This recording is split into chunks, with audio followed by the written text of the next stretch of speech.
打開阿 Jam 啊，睇睇咧以下呢番嘅説話咧，會唔會都係形容緊你而家個狀況嘅？嗱，咁樣段説話講咩咧？就係話咧，真正投入咗之後啦，咁啊先至發現，咁啊自己咧原來都唔係咁喜歡呢份工啊，咁啊每日翻工咧都會即係好痛苦啦，同埋好攰。呢個時候咧就有一個咧好令人焦慮嘅問題咧就會出現，咁啊就係我係咪咧入錯行？咁咧係咪咧應該咧要轉職嘅？你哋會唔會都有呢一個咁嘅問題呢？有嘅話咧，呢條片就會同大家分享下。咁喺度咧會同大家咧分享咧3個 case 嘅。咁啊，第一個 case 咧就係關於咧資深採購經理，咁佢遇緊咧就係咧行業式微，被逼轉行。咁喺呢個嘅即係事主咧45歲叫 Kenny 啊，就喺傳統服飾貿易公司裏面咧就做海外採購就超過20年㗎啦。咁啊人工唔錯嘅，咁啊對供應鏈啦亦都非常之熟悉啦。咁而咧佢嗰個即係遇到個狀況就係網購啦，大家都知道即係崛起啦，同埋咧一啲快時尚嘅轉型啊。咁啊加上咧公司咧就重心不移，咁啊 Kenny 咧就被裁員啦。咁啊之後咧就即係寄出咗咧超過過百封嘅求職信啦。咁佢發現咧呢一個行業啦，一啲即係牽涉到佢嗰個年齡呢個即係 levels 嘅職位空缺咧，唔係咁多啊。咁啊有嘅話咧，人工咧亦都要即係去扣減啊 pay cut 啊，咁啊去到40%啊。咁咧佢就面臨緊咧就係咧呢行咧揾唔到嘢做嗰個即係絕望感啊。咁好啦，咁啊即係佢即係個產業就係咁樣啦。咁佢點樣去做呢？咁啊 Kenny 咧都意識到自己咧唔係能力唔得啊，咁啊而係咧佢發現到咧成個傳統行業咧形態係被 AI 啦同埋一啲電商咧慢慢取代啊。咁咧佢睇到咧就係咧產業衰退啊。咁佢都諗就係如果我繼續逗留翻喺呢個行業裏面咧，即係遲早咧就即係會被枯乾啦，係啦，即係難聽啲就係等死啊！如果咁樣做，咁咧佢自己咧都即係盤點翻自己一啲嘅能力啦。咁佢睇咧原來最強唔係話賣衣服啊，即係賣衣服啊，咁啊而係咧跨國溝通啦、危機處理啦、供應商談判啦，同埋咧預算控制啊。咁就嗱，結果咧佢都放棄咧，就即係服裝業啦，就轉咗咧去一啲嘅新能源啊，同埋關於啲電動車供應鏈啊，咁啊擔任咧一啲專項經理嘅。咁啊雖然咧喺啲知識上咧要重新學過啊，咁但係咧佢因為多年累積嘅即係談判手腕啊、管控能力啊，令到佢咧即係中年咧可以即係叫成功跨界嘅。嗱咁所以咧第一個 case 想即係帶出就係話有冇一啲嘅朋友咧而家咧去緊一個行業係萎縮緊啊。咁而咧，亦都發現呢個市場唔係咁多，即係適合自己，無論喺嗰個即係年齡層啦、嗰個 grading 啦，甚至乎人工咧嗰個即係職位空缺。如果咧你有呢個情況嘅話咧，你都可以留言去分享下嘅。嗱咁好啦，第二個 case 咧就係咧銀行即係分行副經理啦。咁咧佢遇到嘅情況咧就係做得好好嘅，但係咧身心疲累啊。咁啊即係主動轉行嘅。嗱咁啊呢位朋友咧就係42歲叫 May 啦。咁喺銀行咧做咗15年㗎啦。咁啊表現唔錯嘅，升到副經理啦。咁喺即係外人嚟睇咧係一啲專業人士，收入咧亦都穩定嘅。咁但係啦，即係我諗大家都知啦，銀行咧即係近呢幾年啦，都轉咗一啲數碼化啦，咁啊加上咧 KPI 嘅壓力啦，咁佢每日咧朝頭早咧即係都有好驚啊，係啦，即係總之一諗到翻工咧就會有驚啦嘅情況啦，失眠啦，要睇精神科啦，咁咧佢即係咧好識咧去賣一啲理財產品嘅，咁啊但係咧內心咧就好厭惡啊呢一種咧硬推銷嘅即係日子。阿 May 都即係知道自己嗰個情況係咁樣嘅話啦，咁咧佢就冇話即係即刻要裸辭喎，反而咧佢就即係用咗收工嘅時間啦。咁咧就即係佢本身咧對一啲嘅心理學都有興趣嘅，咁啊去修讀咧一個職涯諮詢師，同埋咧去即係調解師啦呢啲嘅即係證書啦。咁啊，同埋咧，亦都同時間咧去幫助一啲朋友咧做一啲免費諮詢啊，做一啲嘅試水溫啦。咁啊，結果啦，咁啊，佢發現咧自己咧就真係好中意咧做一啲咧1對1嘅深度，即係可能輔導啊，即係一啲諮詢去幫助人啦。咁咧而唔係咧叫人買基金啊。咁啊2年之後啦，佢就轉職咧到一間咧大公司，就擔任咧內部 HR。咁啊，主要咧係做一啲咧員工關懷同埋咧培訓主管。咁啊，人工咧雖然咧跌咗2成，咁但係咧揾翻咧嗰個健康同埋即係生活嘅。嗱，咁咧第二個 case 咧就係即係遇到嗰個狀況咧，就係即係尤其是咧一啲嘅跑數朋友啦，即係咧跑到厭悶啊，係啦，即係好厭倦咧，即係追 target 呢一樣嘢嘅。咁你見到呢位朋友咧，就開始咧慢慢去揾下自己嗰個興趣喺邊啦。咁啊，佢又嘗試即係除咗去進修之外咧，亦都咧，我覺得咧呢個咧係一個好好嘅即係 sample，就係咧免費去幫人咧做下睇下嗰個市場係點啊。即係譬如話，如果你影相好叻嘅，你可以試下啊幫人去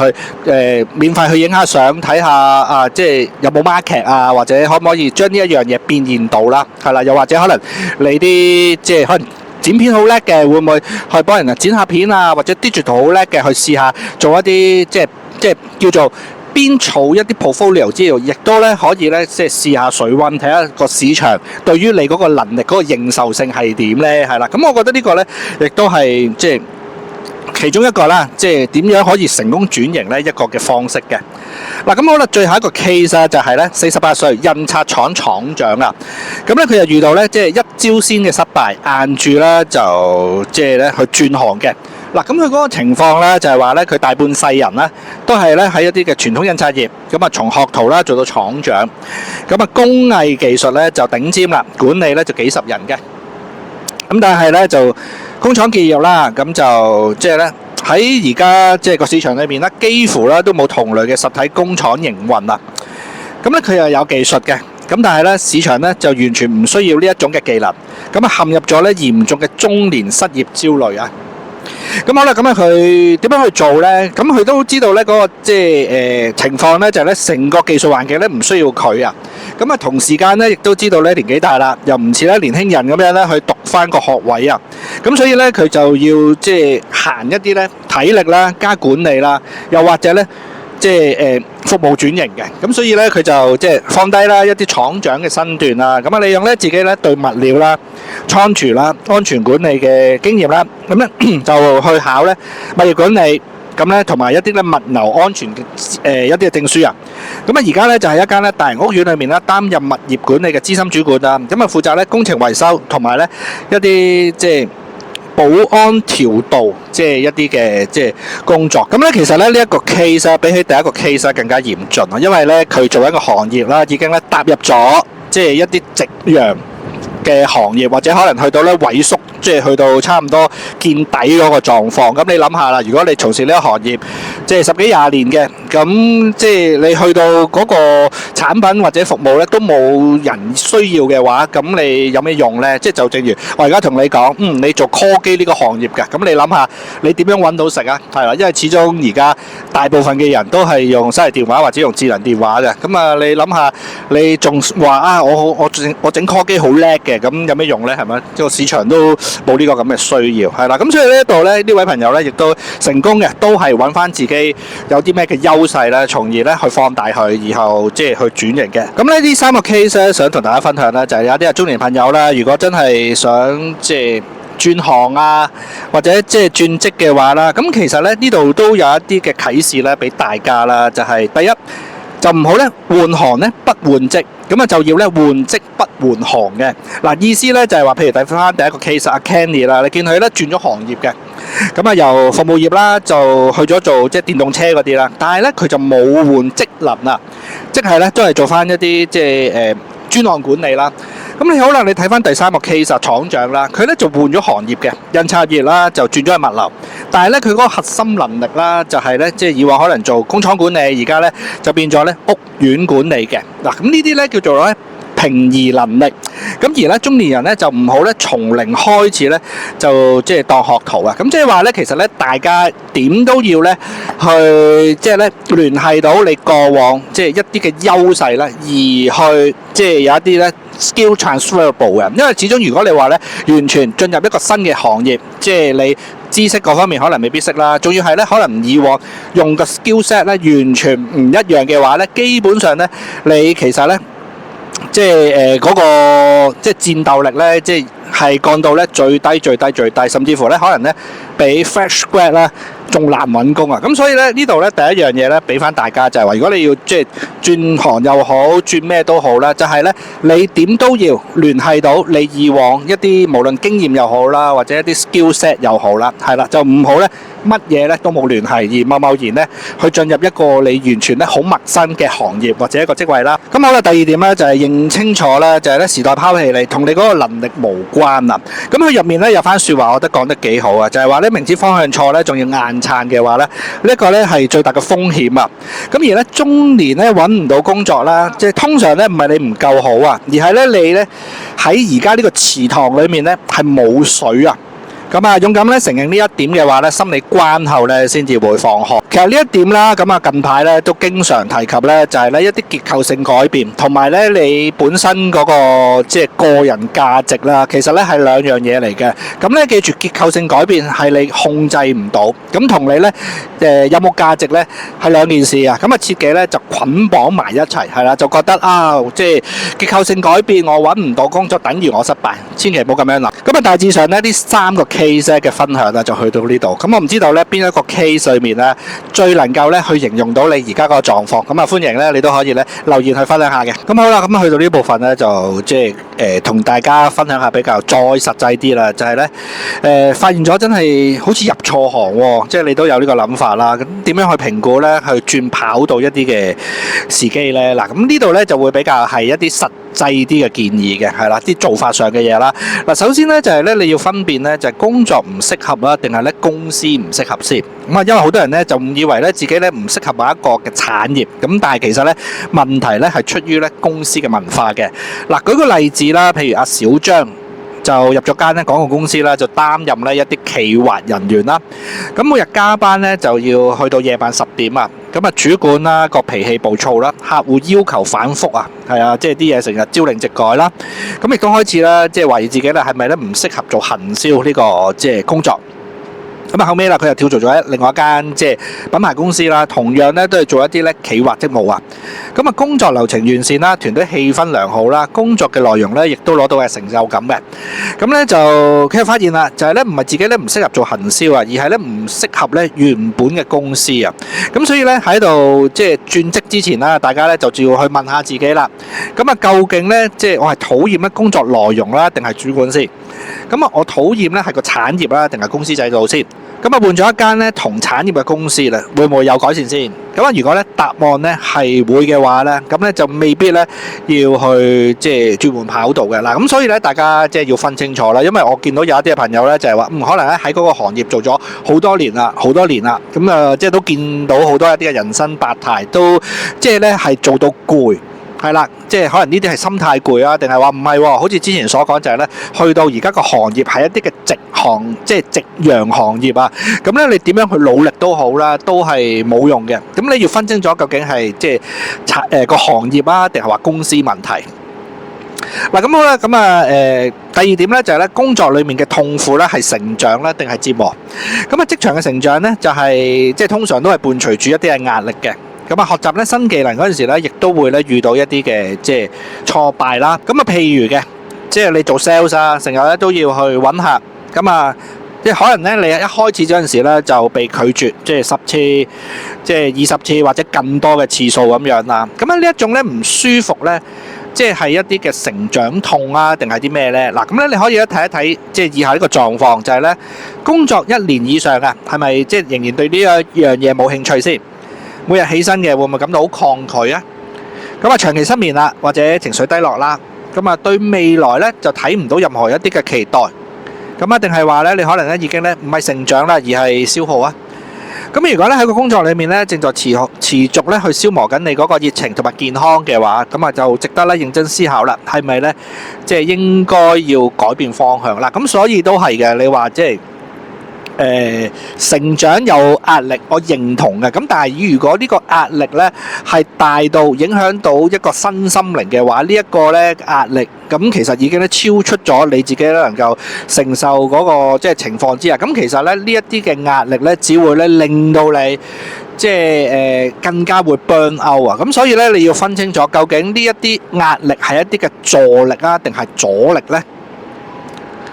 咁好啦，第三咧就係咧評估自己嗰個核心能力啦。咁因為好多人咧轉職失敗咧，係因為咧睇到人哋嘅成功啊。咁譬如話啦，你睇到人哋做自媒體好賺錢啊，有啲人就去做啦，或者有一啲就見到人啊，即係創業好成功喎，咁啊又去即係創業咁樣咯。咁但係咧好多時咧，適合人哋咧唔等於咧係適合自己啊。咁咧喺轉職之前啦，可以咧盤點兩樣嘢嘅。第一就係你擅長啲咩啦，譬如係一啲嘅分析能力啦、溝通能力啦、設計能力啦。咁啊同埋咧，我喜歡啲咩嘅，例如就即係同人互動啊，即係創意啊，即係一啲數據分析等等呢啲啦。咁咧就有一個黃金即係組合，就係咧興趣能力同埋市場需要咧重疊嗰陣時咧，通常咧亦都係咧較容易咧揾到適合嗰個方向。咁大家咧亦都可以去睇一睇啦，就係即係擅長興趣，再加埋而家你嗰個即係個需求啦，即係話咧你而家市場嗰個痛點啊，你能唔能夠咧去解決到呢個市場嘅痛點咧？咁如果呢三樣嘢咧真係即係同時間遇到嘅話，咁啊恭喜大家啦！即係呢一個咧就係咧你要行嘅方向。嗱，第四咧就係唔好攞錢，先試下水溫嘅，因為咧最大嘅轉職風險咧通常咧就係嚟自衝動。咁好多人咧受唔住咧工作壓力啦，就直接咧去辭職。咁啊結果咧揾工作咧揾咗半年，經濟壓力咧就變大啊！咁咧，所以咧，即係中年人咧最忌咧就係裸辭同埋盲目跟風。其實咧，大家可以參考下咧 Case to a May 嗰個 case 啊，即係你見佢即係日頭咪繼續做銀行嗰份工咯，夜晚就用即係一啲空餘時間嘅去即係兼職啊，同埋咧去持續進修啊。咁樣去即係你見佢都係 keep 住一段時間之後先至遞信辭職啊！咁所以大家可以即係唔係話啊我唔中意就要辭職，其實仲有好多嘅即係 combination 嘅。咁我覺得大家可以咁樣去即係嘗試啦。嗱，咁啊最後咧就係咧觀察產業嘅前景啦，因為咧轉職咧唔單止就係睇興趣啦，亦都睇未來㗎。咁啊，如果咧新產業咧正在衰退啦，咁咧你幾中意都好啦，亦都咧可能面臨咧發展嗰個即係限制嘅。嗱，咁所以咧你可以咧有幾方面觀察，就係第一咧就係人才需求咧係咪增加緊啦？第二就係人工咧係咪即係具有嗰個成長性？第三咧就係 AI 咧係咪容易取代？